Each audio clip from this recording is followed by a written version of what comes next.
Pemirsa, apa kabar? Saya Jonathan membawakan warta berita PTS tanggal 16 Februari. Selebritas internet Taiwan Goodnight Chicken baru-baru ini memulai siaran langsung di Kamboja. Ia masuk ke area penipuan setempat dan mengaku telah dipukul dan dirampok. Polisi Kamboja menilai bohar ini merupakan rekayasa dirinya sendiri yang dianggap dapat menoreh citra Kamboja. Sehingga ia dan selebritas internet lainnya, Anau, akhirnya ditangkap. Dalam acara jumpa pers kemarin, sambil berlutut untuk minta maaf, keduanya mengaku bahwa video tersebut memang palsu. Di depan polisi Kamboja, kreator digital Taiwan Goodnight Chicken atau GC menyatakan penyesalan atas perbuatannya dengan berlutut dan meminta maaf sambil mengakui bahwa video yang dia rekam semuanya palsu. Kreator digital lainnya, Anau, yang pergi bersamanya juga meminta pengampunan setelah ditangkap. 希望柬埔寨政府可以给我们这一次机会。所有的视频都是全部我变造的。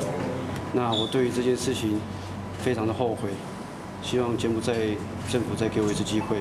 GC ditangkap karena dalam siaran langsungnya pada tanggal 12 malam mengatakan dia memasuki sarang penipuan lokal, kemudian siaran terputus mendadak dan menghilang selama lebih 10 jam.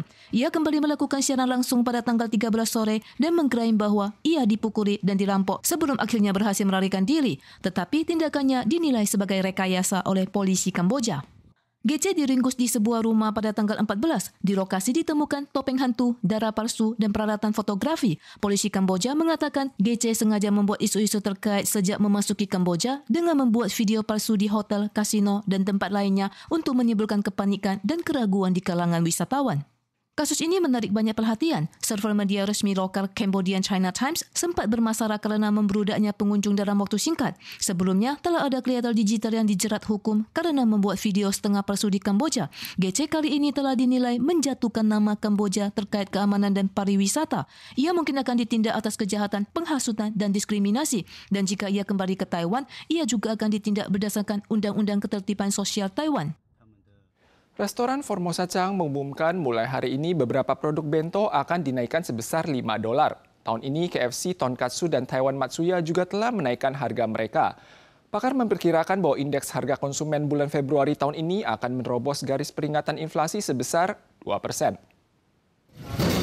Formosa Chang menyampaikan berhubung harga ayam naik 15% dibandingkan periode yang sama tahun lalu, mereka memutuskan untuk menaikkan harga beberapa produk bento sebesar $5.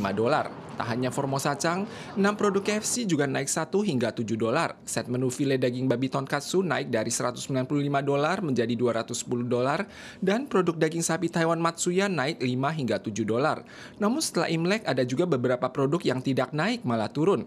Asosiasi Pedagang Telur Kota Taipei mengumumkan mulai tanggal 17 harga telur per 600 gram akan turun $3 Taiwan dan harga grosir turun dari $52 menjadi $49.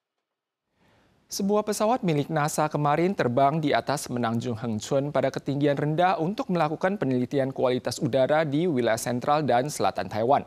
Di saat yang sama, ada pesawat lain yang terbang di ketinggian 28.000 kaki untuk mengukur sebaran polutan dalam arah vertikal. Ini juga merupakan pertama kalinya pesawat penelitian ilmiah NASA muncul di Taiwan. Personel Kementerian Lingkungan Hidup mengarahkan kamera ke langit dan menangkap gambar pesawat yang terbang semakin rendah yang kembali terbang tinggi setelah melewati bandara. Dilihat dari sudut lain, tulisan NASA tercetak di ekor pesawat. Pesawat penelitian ilmiah DC-8 yang berusia 54 tahun ini melakukan penerbangan paling rendah 46 kaki dari permukaan tanah dengan membawa peralatan presisi untuk melakukan penelitian kualitas udara Taiwan. 主要是可以从地面到大概3000多公尺这样的一个高度，不同高度的空气的相关的资讯、污染物等等都可以有及时的监测资料。 Ada 2 pesawat penelitian ilmiah NASA yang lepas landas dari Filipina pada pukul 9 pagi. Pesawat yang dilihat warga terbang melintas di atas Hengchun, Tainan dan Bandara Chiayi sebanyak 4 kali. Dan sore harinya terbang menuju utara Taiwan ke Korea Selatan. Pesawat satunya lagi, G3 yang dilengkapi peralatan optik, terbang di ketinggian 28.000 kaki untuk mengukur sebaran vertikal polutan. Untuk pertama kalinya, pesawat penelitian ilmiah NASA datang ke Taiwan dengan membawa peralatan senilai hampir $300 juta Taiwan untuk melakukan observasi kualitas udara. Kementerian Lingkungan Hidup menyampaikan cuaca yang cerah membuat data pengambilan sampel menjadi lebih akurat. Hasil penelitian akan membantu pengendalian pencemaran udara secara tepat di masa mendatang. Kepulauan Solomon memutuskan hubungan diplomatik dengan Taiwan pada tahun 2019 dan beralih ke Tiongkok. Mereka akan mengadakan pemilu pada bulan April. Baru-baru ini beberapa anggota parlemen partai oposisi menyatakan bahwa mereka berharap untuk meninjau kembali perjanjian keamanan dengan Beijing dan berupaya membangun kembali hubungan diplomatik dengan Taiwan. Kepulauan Solomon yang memutuskan hubungan diplomatik dengan Taiwan pada tahun 2019 akan mengadakan pemilu pada bulan April. Perdana Menteri saat ini, Manasseh Sogavare, memilih untuk menjalin hubungan diplomatis dengan Tiongkok yang tidak hanya meresahkan AS dan Australia, tetapi juga di dunia politik mereka sendiri. Reuters melaporkan anggota Dewan dari Partai Oposisi UDP, Peter Kenny Rolia, berharap untuk membangun kembali hubungan diplomatik dengan Taiwan. Menanggapi seruan tersebut, Kementerian Luar Negeri Taiwan mengambil sikap terbuka. Sebelumnya, provinsi terbesar Kepulauan Solomon, Malaita, menolak bekerja sama dengan Tiongkok selama beberapa tahun sebagai sikap penolakan.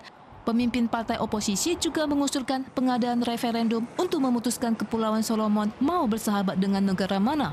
即便是所罗门的总理一直强调说他不会在西方跟中国选边站，所谓的安全合作关系也并不是一个军事协议，但是这样的举动的确是引起周边国家很多的一些猜忌跟所谓的质疑。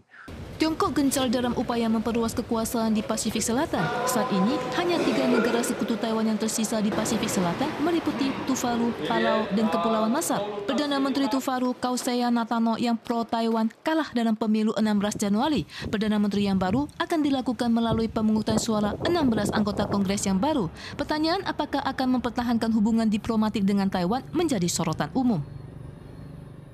Festival Lentra akan segera dimulai. Distrik Anping di Tainan menjadi pelopor dalam menyalakan lampu pada tanggal 3 Februari.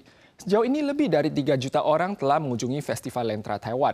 Selain itu, area utama Festival Lentra tahun ini berada di kawasan lampu THSR yang akan dimulai pada tanggal 24 Februari.